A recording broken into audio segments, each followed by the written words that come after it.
The biggest misconception about the construction industry and the skyscrapers that define the New York skyline is that people really believe it is based on competitive bidding, free markets, and the lowest price.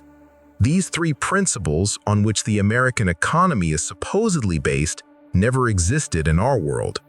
Competition, fair pricing, and open markets were replaced by collusion and price fixing. The rules for a contractor are the rules of the club and the rules of the commission.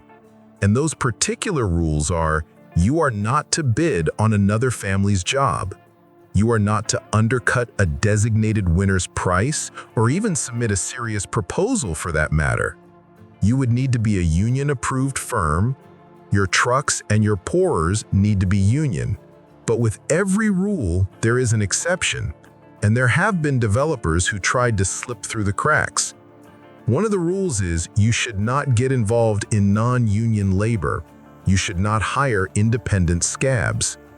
And I know that there was a rule where you are not to delay a pour once the concrete is already in the mixer. I am not 100% sure if that leverage exists today. Specifically in Manhattan, you are not to physically harm the architects or the engineers of the project. They were not allowed to sabotage the structural integrity of the building, such as the steel columns. Because on the other side, in the 1920s and 30s, they were known to use sabotage to bring a building down or just to burn a site down. They did not want that kind of attention on a $100 million project. However, there is an exception to every rule. A foreman for a non-union site in Hell's Kitchen had his legs broken and the site was vandalized as a result of that. The no extortion rule applies to the small residential renovations, but all the major commercial developments have extortion activities going on in them. Every major site is going to have certain members that are involved in the labor consulting business, and the developers turn a blind eye to it because it guarantees labor peace. The contractors today have no problem cutting corners on safety on a daily basis, whereas in the height of the concrete club era, you could not jeopardize the job. Jeopardizing the job meant losing your contract. All these unwritten agreements that were put in place for profit are now being broken. So when you have an industry that no longer follows the script, it creates chaos on the bidding floor. Before they consolidated the control under the commission, the head of each construction firm was just a businessman fighting for scraps. That is where they would get the term cutthroat. And at some point, the families broke it down to a cartel, and there was the concrete club. The four families involved in the construction racketing in New York were the Genovese family, which on the street controlled the drywall and the windows. There is the Gambino family, the Lucchese family, and the Colombo family. And they are the nucleus of the construction racketeering for the Northeast. So as far as the families all being in New York, they controlled the entire supply chain of cement. It was not only the pouring. And then you have the creation of the bid rigging board, which was the idea of the commission who looked at the skyline as a pie to be sliced. The board consisted of the representatives of the major concrete companies, and they would basically make decisions on which skyscraper went to which company. Contracts were divided obviously by what value the job held. They cut their own percentage out, but if a job was over $2 million, that is where the commission would come in and select the winner. So when they created the structure of the construction racket, they set it up more like a corporation. From the bottom of that pecking order, you have the laborers who are considered the muscle. Anybody that is actually pouring the cement or carrying the rebar is considered labor. Above them are the shop stewards, which are called the eyes and ears. We call them the gatekeepers on the site. Above them are the business agents of the union locals. They are the head of the workforce. The union is represented by all the locals that are in that trade. And then above them are the administration of the racket. The top of the administration is the silent partner, the liaison, and the capo. And that is the structure of the whole scheme. The phrase labor peace means our tax, and that basically means that the timeline of the building, or as developers would call it, the completion date, belongs to them, the members of that cartel. The industry picks you. The easy money picks you. You don't pick that life. So before someone becomes a player in the bid rigging scheme, they become a facilitator.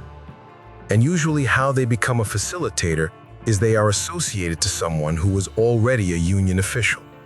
In order for a contractor to be proposed for the club, several factors take place. One is how willing they are to inflate their invoices to cover the kickback. You know that they do what they are told to do, they keep their mouth closed about the phantom employees. Once you're selected, a sit-down takes place. Who is conducting that sit-down is going to be a member or members of the administration. Along with them is obviously the union rep that is going to vouch for you that day. A set of blueprints and a calculator are on the table during this meeting, and it is mostly there for practical reasons. Your bid price, whether you are high or low, is dictated. Your profit margin is adjusted to include the 2% tax. It just symbolizes that the contract you are winning and the money you are about to make, you are making it holding that approval in your hand. And they ultimately destroy the real numbers, and you are moving that fake bid from hand to hand, and you are repeating the price that they gave you. After which he is explaining the consequences of finishing the job early or late to you. My position within the construction scheme was as a labor consultant, but there were times that I acted for my superior in the capacity of a bagman, specifically for a payoff. The administration would pick the consultants for the job site. The requirement to be a consultant obviously would be the ability to intimidate without speaking. They would have to see something in that person to feel that he could shut down a site with one phone call. That consultant is responsible for each no-show job on the payroll, but he is also responsible for keeping the real workers from striking. A liaison position is that of a buffer. So he is specifically handling not only internal disputes between the contractor and the union, but external investigations as well. The difference between a legitimate foreman and a mob foreman, there is not a whole big difference with the exception of the paycheck. Obviously, the legitimate foreman builds the building, but the mob foreman holds just as much weight on that site as the project manager. Overall, a liaison's position is to oversee the flow of money. He is really in charge of everything that goes on underneath him, which goes through the payroll office, all the suppliers, and all the trucks entering the site, down to the coffee wagon. The way the life is structured, the developer is supposed to abide by the same rules that the contractors, his administration, the union reps, and everyone else in that life abide by. A single skyscraper or a stadium could bring in tens of millions of dollars in kickbacks. There are many reasons to halt a construction project. One obviously would be a developer refuses to pay. One would be a supplier raises the price of sand without permission, and there is a stoppage in the pour. But then there are also reasons like, in the Trump Tower era, a contractor that they felt was talking to the feds, and the family turned on the contractor. There are different scenarios where a company can be bankrupted, replaced, or ultimately blacklisted for that matter. I think years ago when it was first created, the Concrete Club, there was a lot more corruption with having building inspectors on the payroll than as it is today. I think there is less of that going on, but that does not mean that it does not go on. As far as political influence, obviously it would go through putting money in campaign funds for zoning approvals. In present times, I do not think that they have the zoning power that they once had. I do not think they are able to corrupt the urban planning board as they were years ago. Initially, the mob took control of the cement supply by force. They would buy the quarries, those people would control the reed mix trucks, take over the supply routes, and that is how they were able to control most of the high-rise construction, specifically in Manhattan. But today, they have their hand in it in little renovation jobs, but they don't control the skyline like they did in the past. The construction racketeering came to be in New York sometime in the post-war boom of the 1950s. This was an opportunity and structure that came from the demand for vertical growth, which means skyscrapers, highways. When the demand for housing and offices came here to this city, the developers were almost desperate for speed, and they were willing to pay to avoid delays. So in the beginning, it was to facilitate speed, but naturally that turned into organized extortion and criminal acts to gain a profit from. So when the average citizen started to take notice of the high cost of rent here, I believe that the first reactions were confusion and acceptance, because they feared and they were intimidated over the cost of living. They were also fearful to question the landlords. They were fearful to ask why a road took 10 years to build. In turn, the construction mob gained its power because of this. So I joined the construction racket because I came from a neighborhood, both Bensonhurst and Gravesend, which was replete with guys in the trades. And I believe that I looked up to them at that time and wanted to drive the big Cadillacs just like them. If you are around people that are in that life, union delegates, you are at some point, you become an associate. And we were associated, my brother and I, to the Colombo faction through a concrete supplier.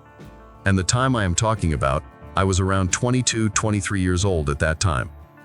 So sometime around 2010, I became a shop steward and on record with the local. By 2011, I was a no-show employee on a major bridge project. I stayed a ghost employee on the payroll until 2016. I ultimately wound up leaving the life because the people that I was working for falsely accused me of skimming from the envelope when it was not true. They now were auditing me, which meant that they sent guys to check the books and watch my movements.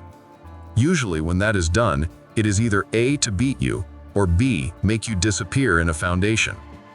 I made my decision that I would never go back to my former partners who turned on me. So obviously my life has taken a dramatic change.